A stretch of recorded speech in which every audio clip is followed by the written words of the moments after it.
Hi there, Sanbonani Molweni. Welcome to Fix Channel. For new here, please subscribe before the end of the video for returning. Thank you for love and support. I appreciate you. Guys, siyaxoxa niyizwe kahle siyaxoxa futhi asixabani. Yilento le yabazali nobandlululo ey'nganeni nokukhetha okwenzeka emndenini emkhulu nencane kwenziwe abazali uqobo. Yazi kuyangithusa-ke guys ukuthi ngike ngathola ku-social media ukuthi ngempela zikhona iy'ngane ezibandlululwa abazali bazo. Kube umama abe nengane ayithanda kakhulu kunenye, kube nobaba abe nengane ayithanda kakhulu kunenye. Angikaze ngikubone eduzane kodwa ngike ngafunda ngakho ku-social media. Kwaba maningi namavidiyo engihlangana nawo TikTok, ngize ngibone nabanye odade bekhala ukuthi yinto yangempela le. Nakhu-ke la kuvela kubaba uMsileko.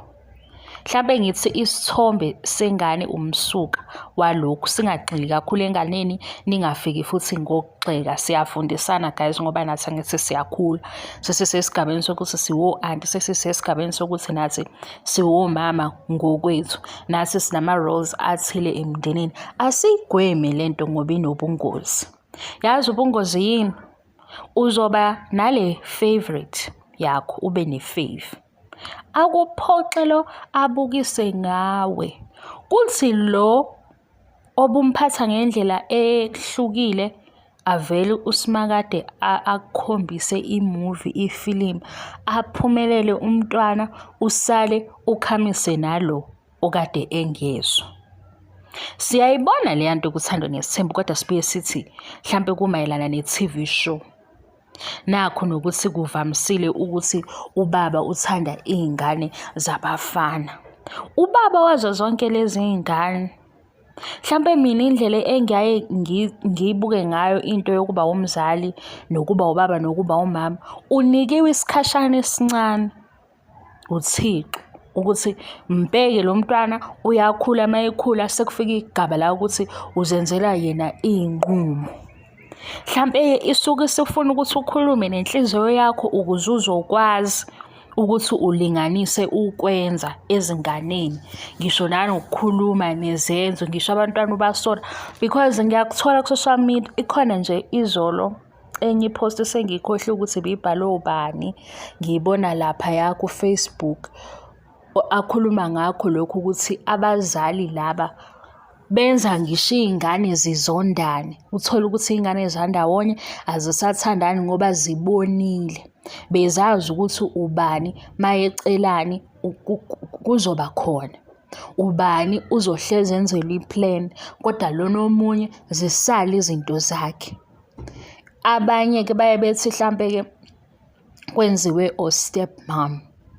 Noma ngabe kuwu-step mom, mase kufikile isikhathi sokuthi ingane ephambi kwakho isikhashana esincane, umntwana uyakhula afike ku-17 wenza u-matric, omunye u-18 uyahamba uye e-university, sekuba-ke uyazimela manje.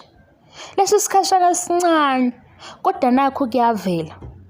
Abanye babandlululwa wobaba babo, abanye babandlululwa womama, abanye kube umndeni, bebe nakho ukuthi ingane le enye bayibuka kanjani, le enye bayireceive ngenye indlela.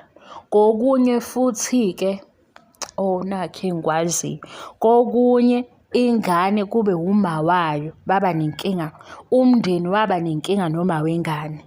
Uma sewube nenkinga noma ngengane sekuphumela ngisho enganeni. Kanti abantu abadala guys, ngokuba badala akusho ukuthi njengoba usumdala usufundile ukuthi impilo injani, mase wenza kangcono, athathe impi yama wengane ayidlulisele nasenganeni. Abanye uthola ukuthi ngabe bayasiza kwisimo sengane, abasizi ngoba bacasukele uma wayo. Thina singayenzi-ke leyo nto, yileyo nto-ke nami engiyikhuzayo-ke, umsuka lwelwe video. Ngisho nabo kuthiwa uba u-anti, musukukhetha iy'ngane, uba umama musukukhetha iy'ngane, ubaba musukukhetha iy'ngane, ugogo musukukhetha iy'ngane. Mawuthi abantwana abancane uthenga into eyithengayo, uma ubona ukuthi ngeke bunele bonke abantwana, vele uyeke, ngoba lento iqala kancane, ikhule, utshala inzondo kulo.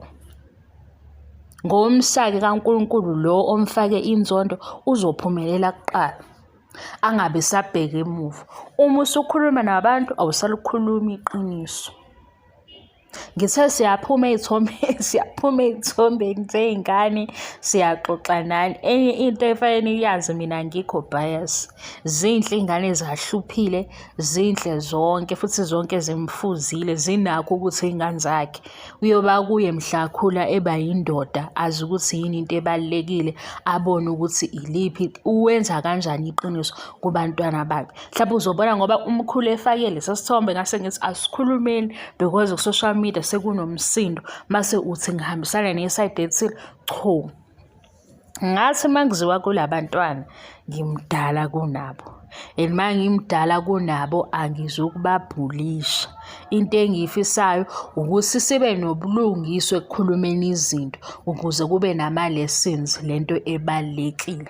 Manje ngesikhathi sekwanda i-bullying kakhulu, sekwanda ukukhombana, yilana esengiba-ke nami defeated, ngingasazi ukuthi sixoxa kanjani manje ngoba phela siyaxoxa ekugcineni kwakho konke. Kodwa lento yokuphatha ingane ngendlela engafani inomthelela omubi, noma ingajustifya i-wrong.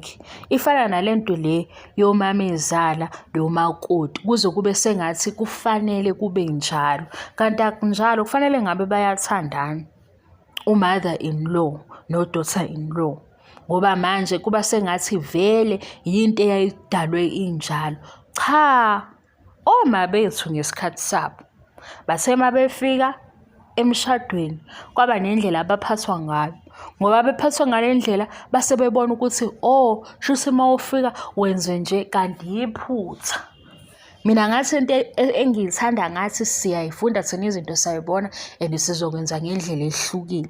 Manje ngibuye ngiphoxeke nani mase ngimthola ngithi hawu, odade kanti kwenzakalani? Asizufana thina nogogo. Ogogo bona bafike bacindezelwa uma befika emshadweni, becindezela abadala abafike ngaphambi kwabo.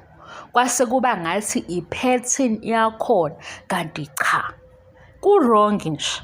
Kuze kuthiwe vele umamezala nomakoti sengathi yinto vele enjalo, kanti kwenzeka iphutha. Ngoba ukuthi uma ubalalela abantu abadala uma bekhuluma ukuthi hey mina ngigana kwenzeka ukuthi, uvele ubone ukuthi uzoba yingozi-ke mase kungena umakoti wakwakhe, ngoba manje nayi lento emenza ukuthi yena aphatheke kabi.